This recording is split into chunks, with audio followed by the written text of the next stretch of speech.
বাংলাদেশের সাবেক সংসদ সদস্য অধ্যাপক ডাক্তার হাবিবে মিল্লাত আছেন আমার সঙ্গে। তার কাছ থেকে একটু জানার চেষ্টা করব যে গতকালকে প্রোগ্রামটি কেমন হয়েছে, কি বার্তা দিলেন সজীব ওয়াজেদ জয় সহ অন্যরা। প্রফেসর ডক্টর হাবিবে মিল্লাত, আমি আপনাকে কৃতজ্ঞতা ও ধন্যবাদ জানাচ্ছি আমাকে সময় দেওয়ার জন্য। ধন্যবাদ আপনাকে। ধন্যবাদ। জি, আপনার কাছ থেকে শুরুতে একটু জানতে চাই যে এই আয়োজনটি কি ছিল এবং কিভাবে আপনারা এটি আয়োজনটা করলেন, তারপরে বক্তারা কে কি বললেন এটি নিয়ে একটু কথা বলুন। প্রাথমিকভাবে বলতে চাই যে global centre for Democratic governance এটি একটি থিঙ্ক ট্যাঙ্ক। এটি বাংলাদেশি প্রবাসী পেশাজীবী এবং বুদ্ধিজীবীদের দ্বারা সমন্বিত একটি প্রতিষ্ঠান, যেটা কোনো রাজনৈতিক দলের সাথে সম্পৃক্ত নয়। এবং সেই প্রতিষ্ঠানটি গতকালকে নয়, গত 2 বছর ধরেই বিভিন্ন ইস্যুতে রিপোর্ট প্রকাশ করছে, বিভিন্ন ইস্যুতে সেমিনার করছে, বিভিন্ন ইস্যুতে রাউন্ড টেবল করছে, বিভিন্ন ইস্যুতে জনমত তৈরি করার চেষ্টা করেছে।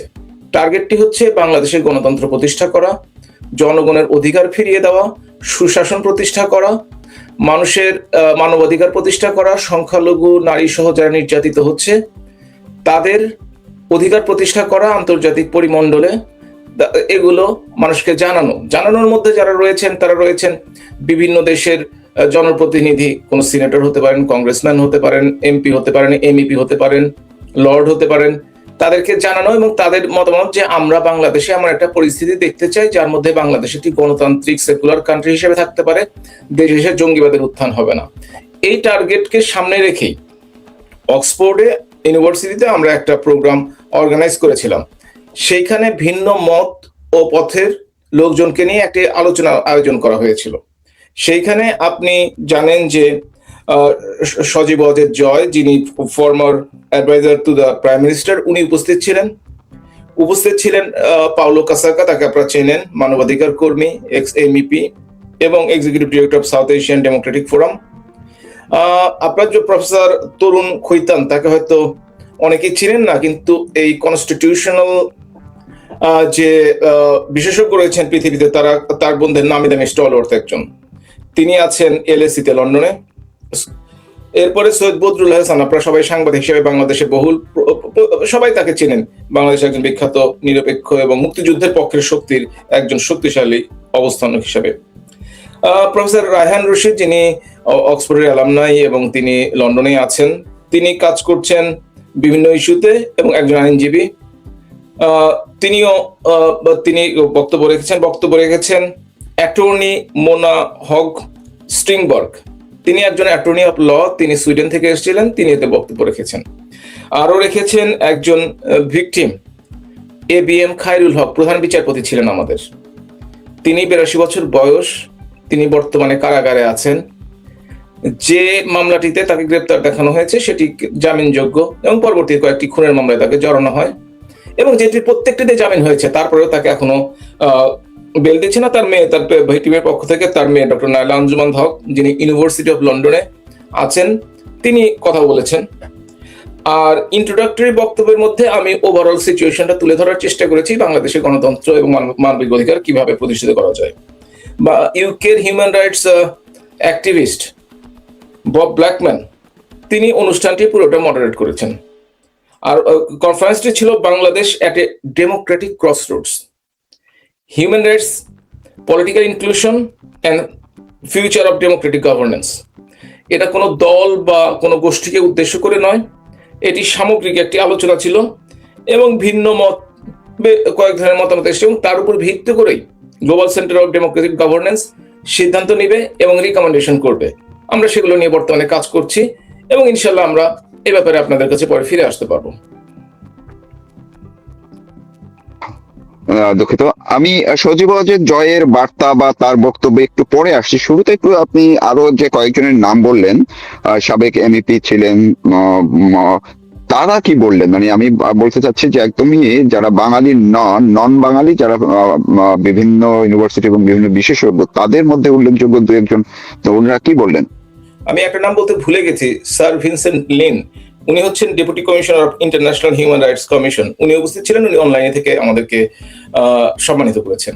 তো আপনি যদি পাওলো কাসাকার কথা বলে থাকেন কিংবা অ্যাটর্নি মোনার কথা বলে থাকেন, তারা সত্যিকার অর্থেই বাংলাদেশ সম্বন্ধে তাদের রিসার্চ করে, তাদের সাবজেক্ট বাংলাদেশ এবং সাউথ এশিয়া, এবং বাংলাদেশে যে রাজনীতি, বিরোধী দলের রাজনীতি করার জন্য যে অত্যাচার, অনাচার এবং যেভাবে তাদেরকে শাস্তি দেওয়া হচ্ছে, মব করা হচ্ছে, জেলে রাখা হচ্ছে, এই ব্যাপারে তারা সোচ্চার ছিলেন। স্পেশালি অ্যাটর্নি মোনা যিনি বলেছেন, তিনি শাহরিয়ার কবিরের সম্বন্ধে অনেক বছর কাজ করেছেন, তিনি তাকে সাংবাদিক হিসেবে চেনেন, জেনোসাইড নিয়ে তারা একসাথে কাজ করেছেন, এবং দুঃখ প্রকাশ করে বলেছেন 80-র বেশি বয়স যার, তাকে এইভাবে বছরের পর বছর কারাগারে রেখে দেওয়া এবং বিনা বিচারে, তারা এই ব্যাপারে আন্তর্জাতিকভাবে বিভিন্ন পার্লামেন্টে, মোনা নিজেও স্কটল্যান্ডের পার্লামেন্টে এটা নিয়ে একটা মোশন উঠিয়েছেন এবং এই ব্যাপারে আলোচনা করছেন, এবং মোশনটি মোনা পাশ করাবেন বলে তিনি বলেছেন। তেমনি ভাবে পাওলো কাসাকা, তিনি শাহরিয়ার কবিরের কথা বলেছেন, তিনি বিভিন্ন পার্লামেন্ট, বাংলাদেশের নির্বাচনটি হয়েছে নন পার্টিসিপেটরি, সে ব্যাপারে কথা বলেছেন এবং বলেছেন যে কোন দলকে, গণতান্ত্রিক দলকে ব্যান করে কোনোভাবেই কোনো দেশে গণতন্ত্র প্রতিষ্ঠা হতে পারে না, এটাকে ইনক্লুসিভ ডেমোক্রেসি বলে না। সুতরাং তিনি অবিলম্বে এটা প্রত্যাহারের কথা বলেছেন। এছাড়া তরুণ খৈতান, তিনি একজন কনস্টিটিউশনাল বিশেষজ্ঞ, তিনি জুলাই সনদ নিয়ে সেটি নিয়ে কথা বলেছেন এবং বলেছেন একদম যে কথাগুলো বলা দরকার সেটি হচ্ছে, তিনি বলেছেন যত কিছুই করি না কেন, যতক্ষণ পর্যন্ত না সকল ধরনের জনগণের, সংখ্যাগরিষ্ঠ জনগণের পার্টিসিপেশন কনফার্ম না হবে, ততক্ষণ পর্যন্ত কোনো কিছুই আসলে কাজ করবে না। সুতরাং যে কোনো কিছু পাশ করাতে হলে সংখ্যাগরিষ্ঠ জনগণের মতামত একান্ত প্রয়োজন, কাউকে বাদ দিয়ে নয়, সবাইকে সাথে নিয়ে। ওভারঅল তাদের মধ্যে এরাই। আর বাংলাদেশি অরিজিনের মধ্যে স্যার ভিনসেন্ট লিন, তিনি বলেছেন, তিনি বাংলাদেশের অর্থনীতি নিয়ে কথা বলেছেন, যে বাংলাদেশের অর্থনৈতিক অবস্থা যেভাবে বিগত 15 বছরে যেভাবে বুমিং হচ্ছিল, যেভাবে উন্নয়ন হচ্ছিল, সেভাবে হচ্ছে না, এবং বাংলাদেশে মানুষের অর্থনৈতিক অবস্থার উন্নয়ন হওয়া দরকার। সাথে সাথে তিনি বলেছেন, ইউএনের রিপোর্টে 30,000 থেকে 35,000 যে মানুষকে ডিটেনশনে রাখা হয়েছে বিনা বিচারে, বিনা অপরাধে বা রাজনৈতিক প্রতিহিংসা পরায়ণ হয়ে, সেটিও তিনি উল্লেখ করেছেন। এই হচ্ছে ওভারঅল। আমি একটু যদি ছোট করে একটু জানতে চাই, কারণ আমি লাইভ প্রোগ্রামটা একটু দেখছিলাম, সেখানে একাধিক ফরেন এক্সপার্ট যারা, তারা ডক্টর ইউনূসের সময়ের বিভিন্ন বিবরণ দিয়েছেন, সেই বিষয়টি বললেন, এবং এই সরকারের গত এই 3.5 মাসের বিষয়ে তারা কেউ কেউ বললেন। তো আপনি যেহেতু চেয়ারপারসন ছিলেন, এই যে ডক্টর ইউনূসের সময়কার আর এখনকার সময়ের মধ্যে পার্থক্য নিয়ে কে কি বললেন, আপনার জায়গা থেকে যদি একটু বিশ্লেষণ করেন। ওভারঅল আমরা নোট নিয়েছি এবং আমরা দেখেছি, তারা বলেছে যে অন্তর্বর্তীকালীন সরকার, অর্থাৎ ইউনূস সরকারের যে অবস্থান ছিল বা যেভাবে দেশটিকে চালিয়েছে, বর্তমান সরকার তার ধারাবাহিকতায় দেশটিকে চালাচ্ছে, এই ধরনের আলোচনা হয়েছে। এবং আলোচনা এভাবে হয়েছে যে চুক্তিটি দেশ বিরোধী আমেরিকার সাথে হয়েছে, সেই চুক্তিটি এই সরকার বহাল রেখেছে, এবং পার্লামেন্টে অনেক সদস্য এ ব্যাপারে আলোচনার দাবি জানালেও সরকারের পক্ষ থেকে কোনো উত্তর পাওয়া যায়নি। তারা ধরে নিতে পারেন যে আসলে অন্তর্বর্তীকালীন সরকারের ধারাবাহিকতায় বর্তমান সরকার চলছে, যদিও সেটি সম্পূর্ণ অগণতান্ত্রিক সরকার ছিল। এই সরকারটি একটি নির্বাচনের মাধ্যমে ক্ষমতায় এসেছে, যদিও নির্বাচনটি পার্টিসিপেটরি ছিল না। দুজন আলোচক, আমি অন্তত পক্ষে দুজনের কথা শুনলাম। আইসিটি নিয়েও বাংলাদেশে যে আন্তর্জাতিক অপরাধ ট্রাইব্যুনাল, যে ট্রাইব্যুনাল থেকে শেখ হাসিনা সহ কয়েকজনের মৃত্যুদণ্ডাদেশ দেওয়া হয়েছে, এই ট্রাইব্যুনাল নিয়েও সেখানে কথা হয়েছে, এটা যদি একটু বলেন। হ্যাঁ, এটা নিশ্চিত কথা হয়েছে। আসলে এত পয়েন্টে কথা হয়েছে, প্রায় 120 মিনিট, অর্থাৎ 2 ঘন্টার কাছাকাছি। আমরা নোট নিয়েছি, সবগুলো আসলে উল্লেখ করতে হলে অনেক সময় লাগে, সেজন্য বলা হয় না। তবে আইসিটি নিয়ে যেটি বলা হয়েছে, ফার্স্ট অফ অল আইসিটির ফরমেশন নিয়ে তারা প্রশ্ন তুলেছেন, যে আদালতটি 71-এর মানবতা বিরোধী বিচারের জন্য করা হয়েছে, সেইটি ব্যবহার করা হয়েছে 24-এর যে আন্দোলন ছিল, সেই আন্দোলনে যে আওয়ামী লীগ সরকারকে চলে যেতে হয়, তাদের বিরুদ্ধে আইন সংশোধন করে অর্ডিন্যান্সের মাধ্যমে। এবং দ্বিতীয় আরেকটি কথা বলেছেন যে যিনি অভিযুক্ত, তাকে কোনো সুযোগ দেওয়া হয়নি, যে কথাটা সজীব অজয় জয় বলেছে, আপনি নিশ্চয়ই জিজ্ঞেস করবেন, তখন বলবো। এবং আইসিটি যে শাস্তি দেওয়া হয়েছে, মৃত্যুদণ্ড, সেটিও কোনো আন্তর্জাতিক মহল গ্রহণ করে না, এবং বলেছে ইতিমধ্যেই একজন বক্তা বলেছেন ইতিমধ্যেই অনেকগুলো সারা দুনিয়া জুড়ে আইনজীবী আইনবিদদের যে সংগঠন এবং মানবাধিকার সংগঠন তারা সরকারকে এই ব্যাপারে জানিয়েছেন এবং তারা মনে করেন যে এই আদালতটি আসলে রাজনৈতিক প্রতিহিংসা পরায়ণ উদ্দেশ্যে ব্যবহার করার জন্যই তৈরি করা হয়েছে। জি। গণমাধ্যম নিয়েও বা একজন কথা বললেন, শুনলাম সাংবাদিকদের উপরে নির্যাতন, যারা যাদের বিরুদ্ধে মামলা আছে কারাবন্দী। আসলে দুজন কথা বলেছেন এবং তাতে বলা হয়েছে যে গণমাধ্যম পুরোপুরি নিয়ন্ত্রিত, এবং গত পরশুদিনও যদি দেখে থাকেন তাহলে একটা কোর্টের নির্দেশনা দিয়ে গণমাধ্যমকে বলা হয়েছে যে জননেত্রী শেখ হাসিনার কোনো বক্তৃতা, কোনো ধরনের প্রচারণা বা প্রচার করা যাবে না। এটা আন্তর্জাতিক বিশ্বে, বিশেষ করে গণতান্ত্রিক বিশ্বে এই ধরনের কথাবার্তা আসলে নেগেটিভ ইমেজ তৈরি করে, নেগেটিভ ইম্প্যাক্ট তৈরি করে। এবং তার আপনারা প্রতিধ্বনি শুনেছেন এই সেমিনারে, তারা বলেছে যে হয়তো মালিকানা পরিবর্তন হয়েছে, কোনো মিডিয়া প্রতিষ্ঠানের ভাঙচুর করা হয়েছে, আগুন ধরানো হয়েছে, সিনিয়র সাংবাদিক, মহিলা সাংবাদিকদের হেনস্থা করা হয়েছে, অনেকে চাকরিচ্যুত করা হয়েছে, অনেককে ভয় দেখিয়ে কোনো সংবাদ প্রকাশ করতে হয় অথবা কোনো সংবাদ প্রকাশ করতে দেয় না, এই কথাগুলো বলেছেন। এবং অনেকের অ্যাক্রিডিটেশন কার্ড বাতিল হয়ে গেছে, চাকরি হারিয়েছেন শুধুমাত্র সাংবাদিকতা করার কারণে, মিথ্যা মামলায় ঝুলছেন, খুনের মামলায় ঝুলছেন রাজনৈতিকভাবে একই মতাদর্শ না হওয়ার কারণে। এই কথাগুলো তারা সবাই উল্লেখ করেছেন এবং উদ্বেগ প্রকাশ করেছেন। এবার যদি আপনি বলেন যে সজীব ওয়াজেদ জয় কি বললেন, কি বার্তা দিলেন যারা সেখানে ছিলেন এবং সবার উদ্দেশ্যে, আপনি একটু যদি বিস্তারিত বলেন। প্রথমত তিনি একটু লম্বা সময় ধরে কথা বলেছেন এবং তিনি সবার বক্তব্য শুনেছেন। প্রাথমিকভাবে তিনি বলেছেন যে আমি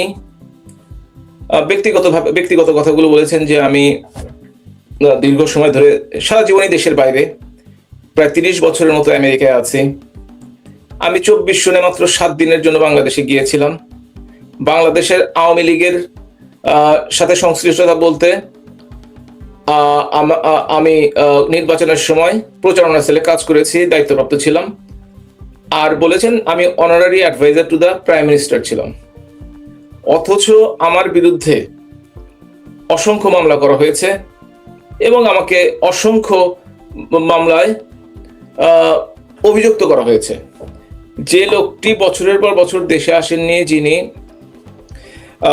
এর সাথে সম্পৃক্ত না, তাকেও মাস্টার মাইন্ড করা হয়েছে। এবং আপনাকে একটা ইনফরমেশন দিয়ে রাখি, এই সেমিনারটি বন্ধ করার জন্য জামাতিরা এবং এনসিপিরা তারা অক্সফোর্ড ইউনিভার্সিটির উপর চাপ তৈরি করেছিল এবং তারা ব্যক্তিগতভাবে ইমেলের মাধ্যমে জানিয়েছিল যে যারা করছে তারা একটি দলের মত এবং পথ প্রকাশ করার জন্য, তাদের দলীয় এজেন্ডা বাস্তবায়নের জন্য কাজটি করছে। এবং এর মধ্যে দুজনের নাম উল্লেখ করে বলা ছিল, তারা একজনের নাম বিশেষ করে যে সজীব ওয়াজেদ জয়, যে তিনি এই 1400 হত্যার সাথে সরাসরি সম্পৃক্ত এবং উনি থাকার কারণে, এবং আমার সম্বন্ধে বলেছিলাম সাবেক এমপি, তাদের থাকার কারণে অনুষ্ঠানটি ক্যান্সেল করে দেওয়ার জন্য। গতকালকে সকাল 9টা-10টা পর্যন্ত আলোচনা করে, মানে ইউকে টাইম প্রায় 11টা পর্যন্ত আলোচনা করে, তারা যখন বুঝতে পারে বিভিন্ন বক্তার ক্রেডেনশিয়াল নিয়ে যে কারা জয়েন করছে, তখন এই জামাত বিএনপিকে না করে দেয়।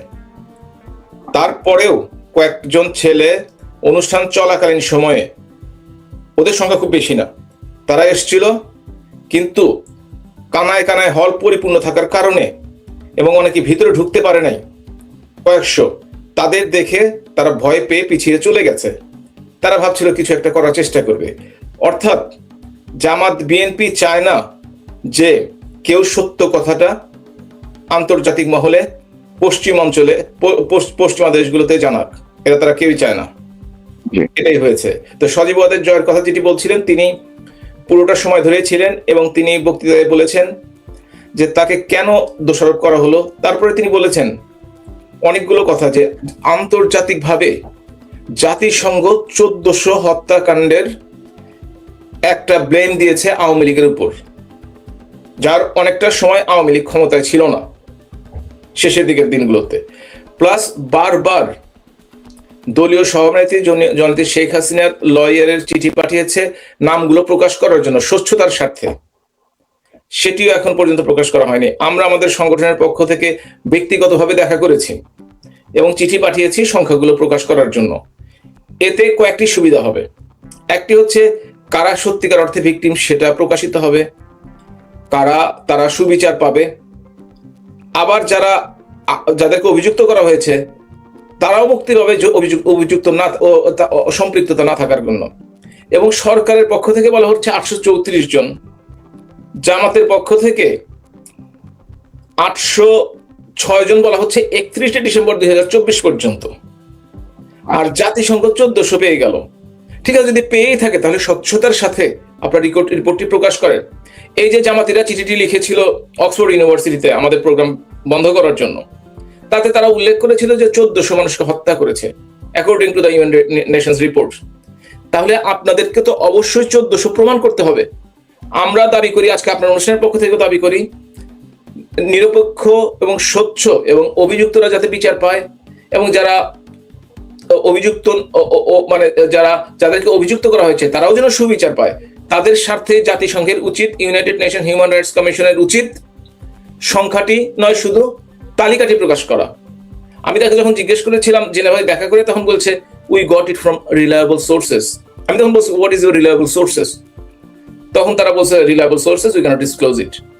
তোমরা মানুষকে ব্লেম করবা, তোমরা একটা দলের বিরুদ্ধে কথা বলবা, দলের নেত্রীদের বিরুদ্ধে কথা বলবা, অভিযুক্ত করবা, এবং সেই অভিযোগের জন্য কারো ফাঁসি হয়ে যাবে, আর তোমরা বলবা রিলায়েবল সোর্স। এটা তো হতে পারে না। তো must United nation human rights commission এটাকে অবশ্যই বলতে হবে।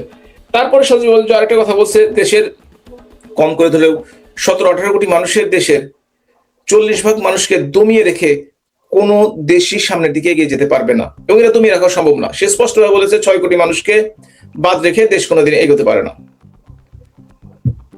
থার্ড, তিনি আরেকটি কথা বলেছেন, সেগুলো তিনি বলেছেন কোন সরকার দীর্ঘদিন ক্ষমতায় থাকলে দোষ ভুল হতে পারে, তার জন্য তার স্পেসিফিক বিচার হতে পারে। তার জন্য জনপ্রিয় গণতান্ত্রিক একটি দলকে, যে দলের ঐতিহ্য রয়েছে, যে দল বাংলাদেশের সবচেয়ে বড় অর্জন স্বাধীনতা, সেই বড় অর্জনটিকে যাদের নেতৃত্ব হয়েছে, যারা বাংলাদেশের প্রত্যেকটি গণতান্ত্রিক আন্দোলনের নেতৃত্ব দিয়েছে, সেই দলটিকে তো ব্যান করে রাখা যায় না, এবং এই ব্যান দীর্ঘস্থায়ী হতে পারে না। এবং যত তাড়াতাড়ি যে সরকার এটা বুঝবে তাদের জন্য এটি তত ভালো। তিনি আরো বলেছেন তার নেতাকর্মীর কথা।